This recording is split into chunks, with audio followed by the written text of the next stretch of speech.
ತಾಜಾ ಬಾಳೆಹಣ್ಣು ಹಳದಿ ಬಣ್ಣದಲ್ಲಿರುತ್ತೆ. 2-3 ದಿನ ಆದ ಮೇಲೆ ಕಪ್ಪು ಚುಕ್ಕೆಗಳಾಗುತ್ತೆ. ಹಣ್ಣಿನ ತುದಿ ಕಪ್ಪಾಗುತ್ತೆ. ಏಕೆ?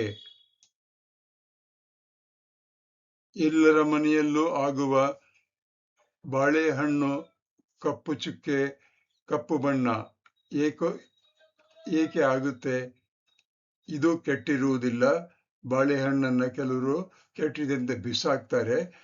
ಕೆಟ್ಟಿರುವುದಿಲ್ಲ. ಕಪ್ಪಾಗುವುದು ಒಂದು ವೈಜ್ಞಾನಿಕ ಪ್ರಕ್ರಿಯೆ. ಬಾಳೆಹಣ್ಣಿನ ಸಿಪ್ಪೆಯ ಮೇಲೆ ಒಳಭಾಗದಲ್ಲಿ ಒಂದು ಎನ್ಸೈಮ್ ಇದೆ. ಅದು ಪಾಲಿಫಿನಾಲ್ ಆಕ್ಸಿಡೇಸ್ ಅಂತ.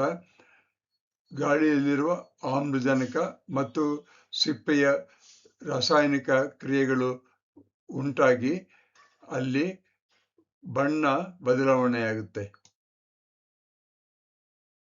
ಹಳದಿ ಬಣ್ಣ ಕಪ್ಪು ಏಕೆ ಆಗುತ್ತೆ, ಹೇಗೆ ಆಗುತ್ತೆ ಅಂದ್ರೆ ಆಕ್ಸಿಜನ್ ಜೊತೆಗೆ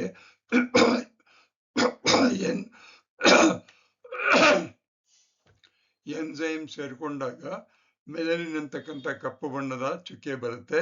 ಅದೇ ಬಾಳೆಹಣ್ಣಿನ ಮೇಲೆ ನೋಡುವ ಕಪ್ಪು ಬಣ್ಣ, ಕಪ್ಪು ಚುಕ್ಕೆಗಳು. ಕೆಮಿಕಲ್ ರಿಯಾಕ್ಷನ್ ಹೇಗೆ ತಡೆಯಬಹುದು ಅಂದ್ರೆ ಹಣ್ಣಿನ ಮೇಲೆ ನಿಂಬೆ ರಸವನ್ನ ಚಿಮುಕಿಸ್ಬೇಕು, ಅಥವಾ ಬಟ್ಟೆ ಸುತ್ತಿ, ಪೇಪರ್ ಸುತ್ತಿ ರೆಫ್ರಿಜರೇಟರ್ ನಲ್ಲಿ ಇಟ್ಟಾಗ ತಂಪು ಉಷ್ಣತೆ ಇರೋದ್ರಿಂದ, ಗಾಳಿ ಸಂಪರ್ಕ ಕಡಿಮೆ ಇರೋದ್ರಿಂದ ರಿಯಾಕ್ಷನ್ ಆಗೋದು ಕಡಿಮೆ ಆಗುತ್ತೆ.